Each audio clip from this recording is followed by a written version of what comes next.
clock above the security desk skipped from 2:17 a.m. to 2:19 a.m., and no one else seemed to notice. And I remember staring at it, waiting for it to correct itself, waiting for my phone to disagree. But my phone said 2:19 too, and the second hand moved normally as if nothing had happened, as if that missing minute had never existed, and that was the first time I felt like the building was editing itself around me. I work night security, or I used to, in a quiet office complex that looks ordinary during the day. Glass panels, gray carpets, a lobby that smells faintly of lemon cleaner. But at night, it becomes something else. A hollow shell humming with air vents and distant electrical clicks. And on that third night, I started keeping notes because I needed proof that I wasn't imagining things, because the pattern was subtle at first, small enough to do not use the elevator after 2:30 a.m., written in blue ink on printer paper. Do not use the elevator after 2:30 a.m., and I laughed because we weren't allowed to use the elevator at night anyway. Policy said, stairs only, so I assumed it was a joke from one of the daytime guards. But when I checked the locker camera footage later in the security office, there was nothing. Just me opening the locker at the start of my shift, and then the feed glitching for 3 seconds, around 1:14 a.m. 3 seconds of gray static where the timestamp flickered, and when the image returned, the paper was already there. I told myself it was a technical error, that maybe the camera corrupted those frames, but I folded the paper and kept it in my pocket. At 2:28 a.m., that same night, the elevator dinged. The sound echoed down the empty corridor like a polite announcement, and I froze halfway up the stairwell landing because I hadn't called it, and there were no other staff scheduled. And the elevator display at the end of the hall lit up with a soft amber glow, showing it had arrived at the lobby level. The doors opening slowly as if welcoming someone, and no one stepped out, at least no one visible, and the doors remained open longer than usual, nearly 30 seconds, before sliding shut with a careful finality that felt rehearsed. The next night there was another note, this one on my desk blotter in the security office. If the elevator opens and no one exits, do not look inside. I stood there, reading it over and over, trying to remember if I had mentioned the elevator to anyone, trying to recall if I had spoken about it aloud, but I hadn't, I was sure of that. And the office camera showed me entering at the start of my shift, placing my thermos down, then a brief flicker at 12:52 a.m. And when the image steadied, the paper was already centered neatly on the desk, as if it had always belonged there. I considered quitting that night, but I also needed the money, and I didn't want to admit I was afraid of a few unexplained glitches, so I stayed. And at 2:29 a.m., I positioned myself at the corner of the hallway, where I could see the elevator doors without being directly in front of them. At 2:30 exactly, the elevator chimed again. The doors opened. I did not look inside.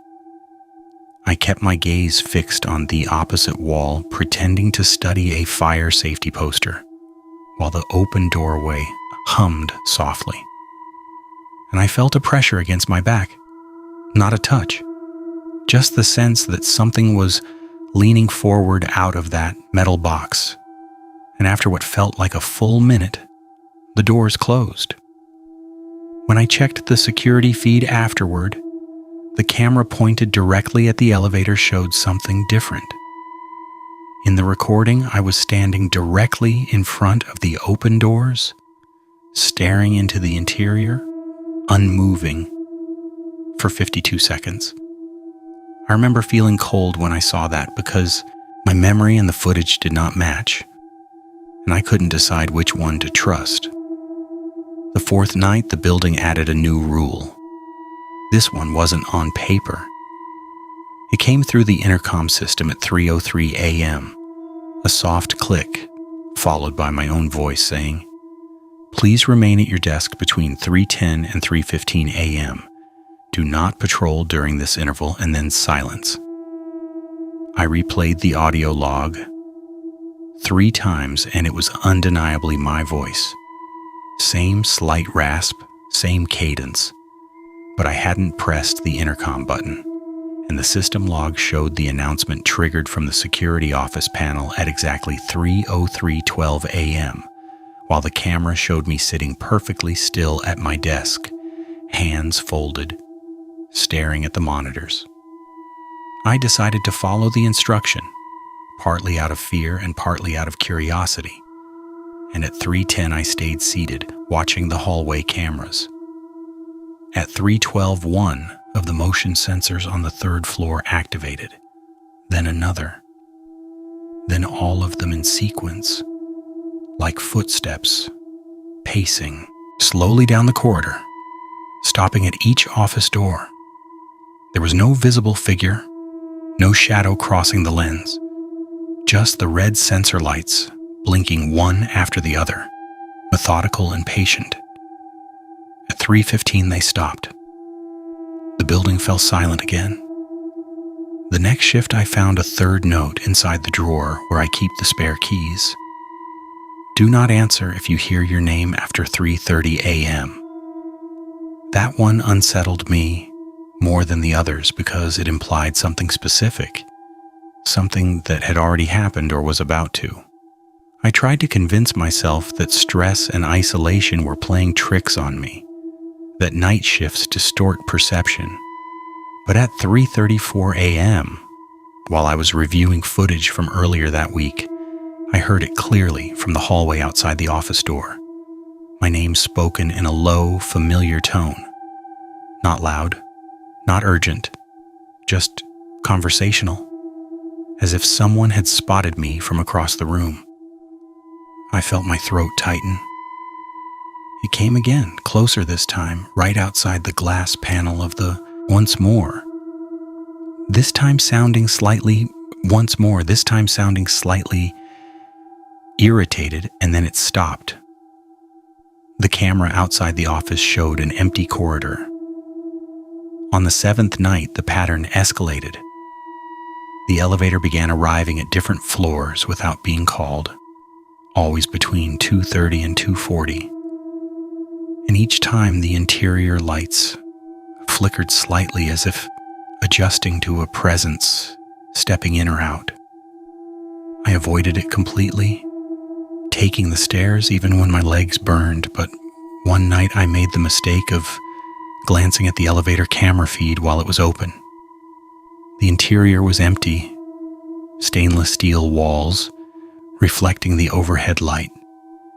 But in the corner, near the control panel, there was a faint distortion, like heat rising off asphalt, a subtle wavering in the air that bent the reflection of the buttons.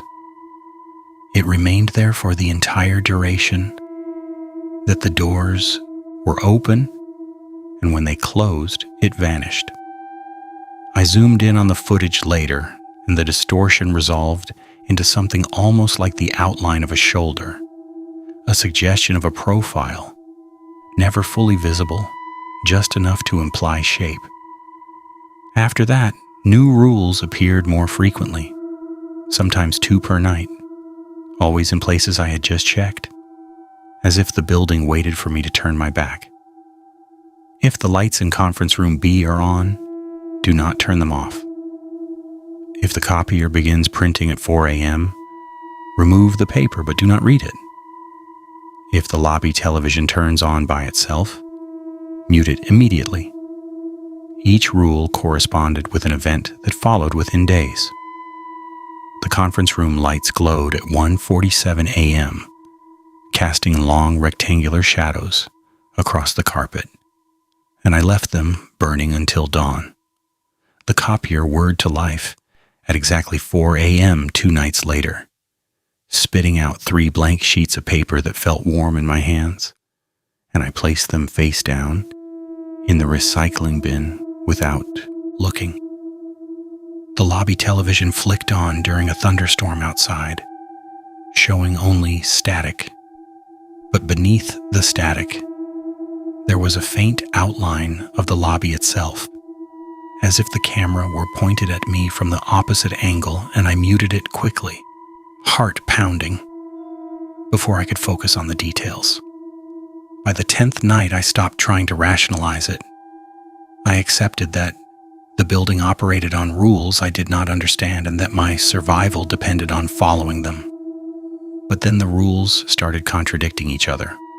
One note read, "Do not leave the security office between 2 o'clock and 2:20 a.m. The following night, a different note in different handwriting said, "Always patrol the second floor at 2:15 a.m. without fail."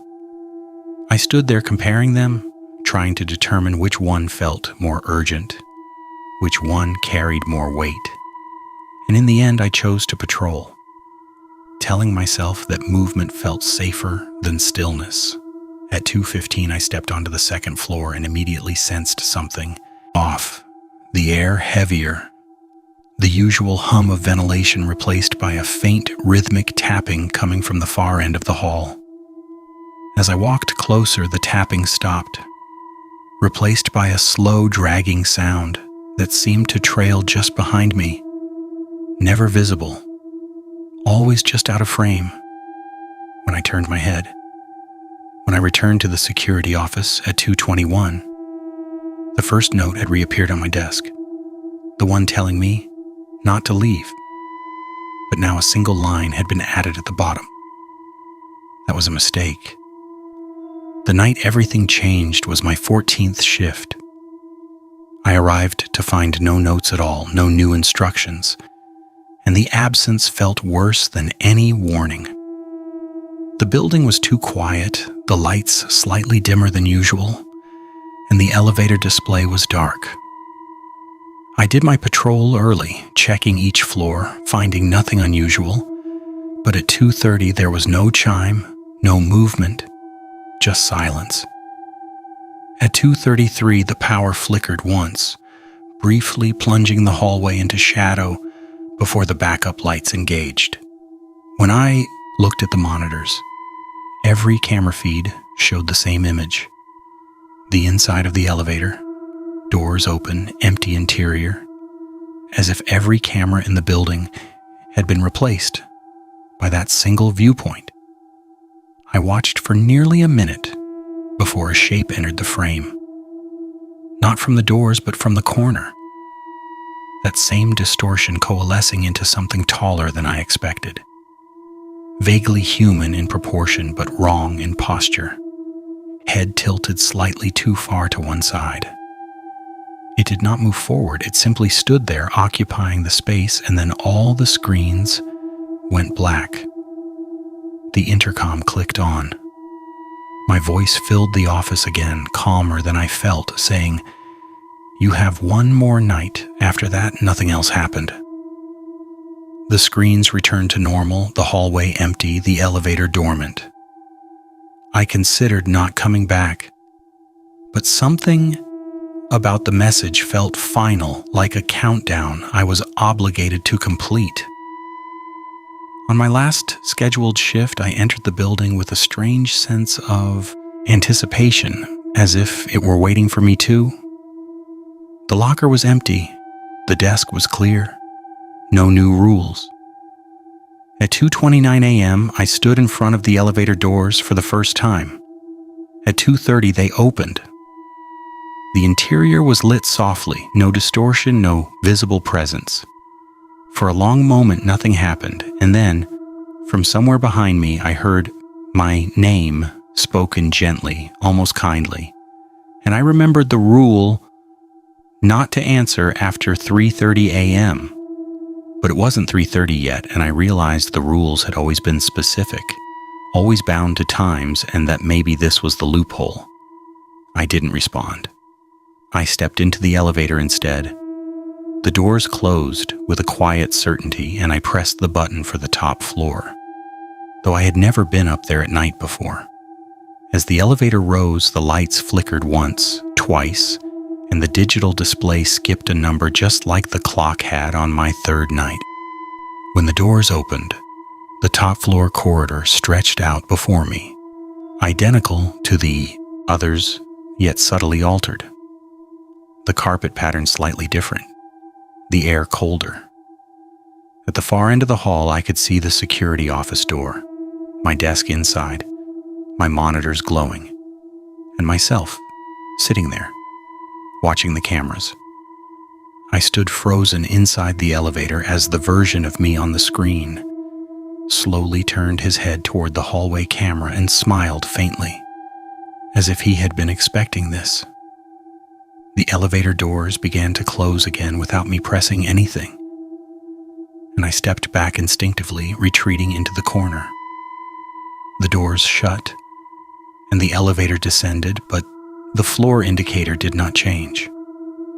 It stayed on the top floor the entire way down. When the doors opened again, I was back in the lobby alone. The clock above the desk read 2:17 a.m.